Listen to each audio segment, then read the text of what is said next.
Ladies and gentlemen, welcome back to another casted game. We have got a show match for you today, a best of 7 between Shake 2020 and Rohbrot.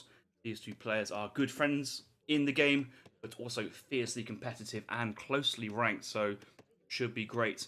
Game number 1 is on the Balkan Mountains with Shake 2020 spawning down to the south map in the colour teal, playing as United States of America. I've just realised custom games, you can pick your own colours, so Shake's playing as teal, which is going to fit really nicely for the colour scheme of the channel, and Rohbrot spawns to the north of the map in the colour pink, playing as the Brits. I've set this map for both players. I said, okay, game 1 is me playing on Balkan Mountains, and these players have gone for a hidden Civ pick, so they do not know which Civ either player was going to go and play. However, I did tell them before they also got into lobby, hey, look, these are the civs, and Brits. Rohbrot said that Shake's pick of USA was a lame pick, and Shake said Rohbrot's pick of Brits was also a lame pick, so no love lost there. I'm just having an interesting thought here, because I'm watching Shake's perspective down to the southern side and realise his first card today is going to be the Chinese immigrants, which I'm not too sure I'm a massive fan of. This map only has a couple trading sites, 2 safe TPs behind each player's base, and for this trading post ritual to work really, really well, you want to try and get as many trading posts as possible. He's actually going to go for another trading post wagon from the trading post, as he would. He's forced to pick up either a House of Fanar or a House of Habsburg native post, which it's not as good as a trading post site, but it will do. I'm surprised he's gone for the House of Fanar. Maybe we might see some big brain play with the Athos monasteries with one of those techs. We'll have to check. Knowing the capacity of Shake's brain, though, I doubt it's anything remotely like that. Shake probably thinks this TP gives him XP, but actually the European houses do not give any XP behind. Let's ride on with Rohbrot at the moment. Playing as the British, double trading post age 1 starts for him. That means only one thing, and yes it is, it's another British GMT build order from Rohbrot. Rohbrot absolutely loves playing the British GMT, inspired by Lionheart himself. I don't think I see Rohbrot play anything other than British GMT when this Civ comes out. I think Rohbrot does enjoy those special builders, the non-standard way of playing. Standard Brit at the moment is super popular. It's so strong, and so many players have reached top of the ladder with the Brits. So Rohbrot taking his style on Lion's GMT build. GMT, probably 700 coin. Glorious Revolution pivot. I think you can get 700 wood squeezed in there as well, if not 1,000 wood. And go for like a Highlander, Falconet push mid-map. You can take these city towers mid-map for a forward spawn point and XP, so I'm sure Rohbrot will be looking to do so with the Highlanders, secure a landing site for those Falconets and for a nice strong push there into USA.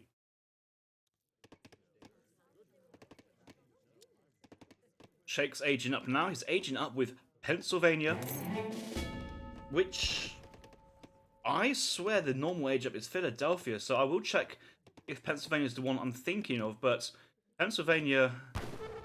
Oh, is that... I'm gonna bite my tongue here because I feel like the Pennsylvania is cows and livestock wagons. It's kind of like the flavour of how they play. Philadelphia Convention is the church, the units, the coin trickle. So I'm kind of unsure what Shake is wanting to try and do here. The native post has come down. There's no text being researched just yet. It wouldn't make any sense to get anything so far, but I'm kind of curious in the general sense what the play is. I suppose Fanar. Ev zones of the Fanar TP, very good versus Musketeer styles, like the Highlanders, maybe a bit of a counter pick, and actually is going for... Oh, it is this one. Oh, it's Philip... What? I swear he issued Pennsylvania! And is this coming with Philadelphia Convention? I must be going absolutely crazy. Oh well. This makes sense because there's no other reason to go other age ups at the moment, especially with this kind of build order with the Chinese immigrants high XP income. So I might have just misread it completely. If I have, apologies. If not, oh well. I'm sure no one's gonna mind too much. Forward outpost here from Rohbrot. A lot of treasures he can work on, including the brigands for 60 coin. Each brigand kill is also plus 18, plus 16. Yes. So Explorer's nearby as well. Rohbrot's seen that. Melee mode's come in, and that's Outpost is going to do some big damage. Shake's trying to run away. Still has more HP than the British Explorer, so Rohbrot is now backing away at this point. Does Shake see the Outpost? Shake does see the Outpost. Obviously, Shake sees the deck from Rohbrot. Shake knows exactly what is coming in behind Shake's point of view as well. He's now getting in the Pennsylvania pound. But it's the Philadelphia Convention. I'm so confused what age up this is. Like, is Philadelphia state in USA? I'm getting confused, confuzzled. Anyway, coin trickle from the church tech. He's got TP Stagecoach behind, sending in 700 coin. Going to age up, and the fast age from the meeting house or the Virginia General Assembly with the capital wagon will get him up to the third age pretty quickly. Meanwhile, Rohbrot on his way up to the next age. Hasn't gone for the stagecoach, doesn't need the stagecoach, he just wants the XP, he wants that tempo of the shipments. Got a couple housing for the villagers and the pop space. GMT, 700 coin, 700 wood, advanced church. He has the ability to call in the Black Watch when he ages up, and you can see all of his villagers on food to make sure that happens. A couple of vills going on to wood now. He's looking to get enough wood to get hunting dogs from the market. I think that's a very good play here with 20 villagers on the field who certainly will get value from the hunting dogs. Let's turn off the line of sight. I'm also casting this game right now live on Twitch, so if you haven't followed the Twitch channel, make sure to drop high. Benefits to that is I can just switch over and check the chat. Quite a few people watching here, and finally, Evolution is saying Philadelphia is in Pennsylvania. Pennsylvania's a state, Philadelphia's a city, and I feel so embarrassed. I just knew something. I knew something was just not quite clicking, but I'm like, I swear it was. Oh, it's embarrassing. I've learned, whatever happens today, I've learned something new, or I've reinforced something which I should have known beforehand. But Longbow's coming from the age up surprise, and no Tomahawk and Native Scout. Longbow going for the range, nearly snipes one regular, and the Blackwatch moved in pretty quickly. XP crates denied from Shake. He hasn't been able to pick them up. Let's look from Shake's point of view. He needs to defend this. 3 Gatling guns. Sharpshooters will come out, but what's the spawn point? Because he's going to be right underneath the town centre. Minutemen need to be called. He needs to call them now. Gatling guns out in a couple minutes, but here come the Falconets. They're unpacked. They're still fully packed, and the Gatling guns will unpack and do some big damage. Who's going to shoot first? It's actually pretty close, but the Gatlings get just a little edge off, and they're going to win the Falcon trade. 2 Gatling guns still stand alive to take on the Black Watch, but with low HP, they both get taken down pretty quickly. Minutemen will get cleaned up. Sharpshooters are a long way away, though. The Longbow's pretty much gone down, and only a couple Black Watch, and the point of Rohbrot's push is to buy time and distract, but he hasn't got enough units behind to defend this, and Shake, with the counter build he has expected and called this plague absolutely right, and fantastic play there with the 5 veteran sharpshooters. Why are these veteran? Is this the age up bonus you get from that age up? I think it probably... Wait, why are they veteran sharpshooters? Yes. Oh, of course they're just sharp. Of course. Yeah, I'm an idiot. They would shadow attack. If they're research from the church, they would shadow attack to the third age because sharpshooters are now able to train in the barracks. So they would be age 2 in age 2. On the third age, they become age 3. Same with the carbine cavalry, they become veteran. And yes, he has researched both from the meeting house, so that's where the cavalry and the infantry come from. He does have the stable behind, so he's now training more carbine cavalry, pushing out with 2 Gatling guns. I gotta say, his play so far from Shake has been very, very well thought of. I'm actually really impressed by this kind of coherency of this build structure. Rohbrot, though, sending in. He's gone for okay, he has sent in 1,000 coin in coin crates. Looking to age to the 4th age. Sending in the forts to defend his position. I'm a bit worried, but he's not actually got that much hunt around. He may want to consider pulling these 2 Ibex, but maybe try and pull in this forward Ibex hunt and secure it with a fort. Oh, he's going very defensive with that fort. Yes, he will be. Outpost has gone down there from Rohbrot. Shake charging ahead with this army. And USA at this point in the game, still good economy. He hasn't gone for the Hamiltonian economics, I don't think he needs to, but with the 2 TP stagecoach behind. It's certainly helping him along. Carbine cavalry's diving in, and Rohbrot is fully right to have this fort as defensive as possible, because that Gatling is going to see that foundation get some damage down. I think that fort will go up, but Minutemen will need to get called to punish as much as he can. Let's ride Rohbrot. What can he do? Minutemen being called behind this. Explorer is still dead. He could sell food and buy it back. 9 more seconds. Fort is at 3,000 HP. Should survive with 2,000 HP, which should be enough actually to take down the Gatlings from range. 1 second, survives with 1,700 HP, and yeah, the fort is starting to fire, and there's not enough damage here to take down the fort, but it's going to be close, you know. He just needs to kill the Gatling, but here comes more Gatling, Carbine cavalry behind, enough units on the floor. That fort's going down. Oh my god, that's brutal. He's aged up the coin from Mercantilism. He's now sending longbows to deal with this. And unfortunately, that Gatling gun hasn't been killed by the fort. If the Gatling gun went down, I feel a little bit better about this, but that Gatling could do some big damage. Yeah, you see the TC firing, microing this down now. This needs to go urgently.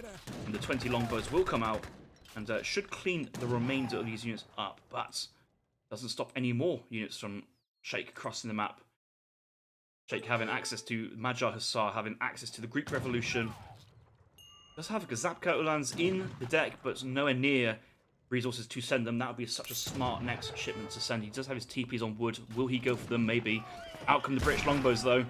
And Sheikh was thinking about fighting that, but he's just running away, and he should do so. That's a good choice. And the game continues. Card available there from Sheikh. He's going for 1,000 wood. Okay. Wasn't expecting that. I'm not too sure you need 1,000 wood when you are already having a trading post wood eco. What's the plan for all this extra wood, though? That's the real question. Remember, he's had allied himself with the House of Habsburg. Can get +1 home city shipment here from native TP, so it's kind of worth it. You've got spare resources. Keep that momentum going. You could probably get an extra card with that and then send in the Ulans afterwards with some of that wood. Probably wants a second town centre. Probably place it forward on one of these gold mines. But the thing is, from Rohbrot's point of view, he's in the 4th age. He's already called in the Rangers, and the existing longbows have been turned into Rangers as well.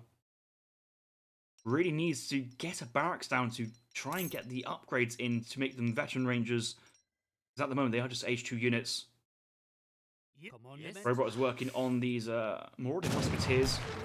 No bonuses, these are just outlaws, but they're pretty weak, so you see the Rangers just destroying them, and yes, another city tower with all this XP provides. Really nice. Forward spawn point, Gentleman of the Pike coming in, 17 guard pikemen. One of those great shipments in the game, so strong. It has this weird kind of skirm pike combination, but more importantly, has enough coin to go into, goes into the Queen's Rangers. Delivers 30 Rangers and upgrades them, I think. We'll see what upgrade status he goes for. I was half expecting Mercantilism and get the factories in. That's what the play usually is. He's now gone. It's got 54 veteran Rangers and 17 guard pikes. Little bit weak to hand cav, but Sheikh's only got carbines, which might be a play from Rohbrot, but he should be sending in. He should be sending in the Pulaski's Legion at some point. He's going for the cold fringe. He's anticipating rockets, but all he sees is just endless amounts of veteran Rangers, and these are strong skirmishers. You can't just fight that with Dragoons. He does have Greek Revolution. He does have Radetzky's March. He's about to get 2 Huss, or 2 Magyar Hussars. 2 Magyar Hussars, you can call that in. He does have 12 Greek Revolutions, and actually Greek Revolutions boost your villagers in combat as well. It might be worth fighting with Vils. You kind of have to go all in and just defend this. I think Sheikh should be able to defend this if he does go for a coordinated attack with all his units. He'd be looking at buttons to click. He has Minutemen to call as well. A little bit short on coin, but it's going to come in now. Card coming in. What's he send? He can't really send anything. He hasn't got the resources for.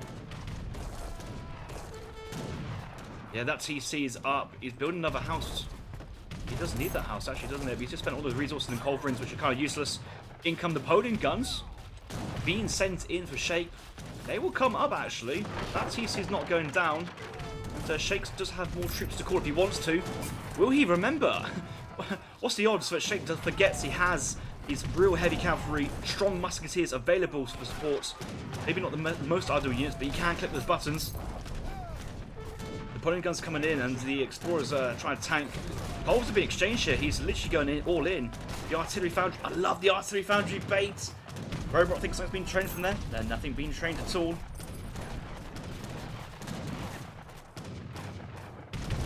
Quick check from Rohbrot's point of view behind this. He's just training other stuff. There's something specific. Battery coming down. Okay, first card coming in. He's not using mercantilism. He's just going to go for it naturally. All his fighting is giving good XP though for more shipments. So this is helping Rohbrot's boom afterwards. Very exciting stuff. The Napoleon guns must be out soon. Where are they from? Sheikh. Napoleon guns are out from the north, and he's not. One goes down very quickly to the veteran Rangers. Carbine cavalry behind second Napoleon gun very quickly, and Sheikh scored the GG without clicking the Madgers or the Greek Revolution. Up to 14 Greek Revolutions there. I think Sheikh could have defended that. I think he could have defended that. I understand why he went culverins, but when 54 vet Rangers come across, you need to call everything you can to fight. That would have buffed the villagers. And it was the couple guard pikemen, and if he saves some that would there for Pulaski's Legion, get those royal vets lands from the TC dropping like it's hot on top of the veteran Rangers. That would have been the cleanup there. It was looking so promising for Sheikh and tearing down that fort in home base there for Rohbrot, but it was just enough defense there from Rohbrot to safely get to the next stage, called in 20 longbows, secured his position, and then convert them to Rangers with the first tier Rangers, and then researching Queen's Rangers with Sinden in the Gentleman of the Pike for a 17 guard pikeman, 54. That's a 54 veteran Ranger push with Explorer behind. Sheikh was unable to adapt to that interesting combination that Rohbrot had, and therefore Big Rohbrot takes game number 1 of his best of 7 and leads the series 1-0. So look at the post game. I think we've just covered most of the key points there. Villager population. Sheikh is training the Vils, but lost a lot on that push. A lot of those Vils tried to get into the TT, but got sniped beforehand. If all those Vils were alive, maybe the game could have continued on a little bit longer. But you know, Rohbrot just training for one TC, aging most of the game, had more Vils there from USA. Not ideal. That second town centre didn't pay off there for Sheikh in the end. And military population. The defensive buildings worked well, and actually the age up once it got to the next stage, that longbow managed to pick up a couple of carbine cavalry and secure the rest of the game. So that was an interesting one. Resources, yeah, similar across the board, mainly create eco, but overall good game. Right, this is a best of 7 show match. This is game number 1. Stay tuned for games 2 and onwards. Make sure you like and subscribe, and catch the rest of the series on here. I'll see you guys in the next one.